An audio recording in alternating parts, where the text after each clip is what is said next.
Friends, in the series of how to write an effective research paper, now I am preparing this another reel on how to write material and methods.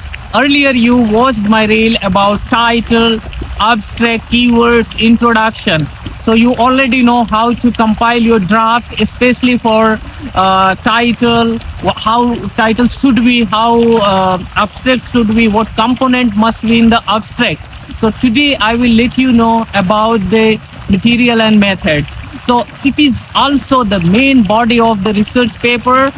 So during your experiment, you must compile all the information, whatever you are doing in the research lab. So note down everything. Do not need to just remember, because later you will forget. So you must write at the same time doing the experiment and compile. But it will be a rough data for your thesis. You know that manuscript, you need concise information, but all the information like the conditions of your object. If you are working on plant, then what is the plant, how you grow this plant, what is the location. So all this information needed. Analytical analysis, like see different kind of analysis you performed.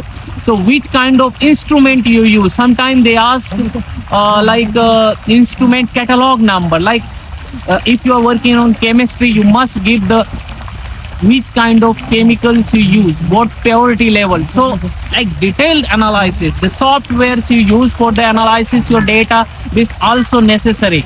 I suggest you to make the subsections in the material method, like experimental setup, replications, or the conditions, instrument you use, chemical analysis, indexes what you analyze. So like 1, 2, 3, a lot of steps will make your story more clear. So from how, where, what you perform, these things are needed to include in the material and method. Must give the replication, must give the statistical analysis to justify your results, or all the necessary things, but in concise way, because it needed very small information. So continue watching this series. So next I will tell you about the discussion. I'm sure if you have some questions, you can write to me.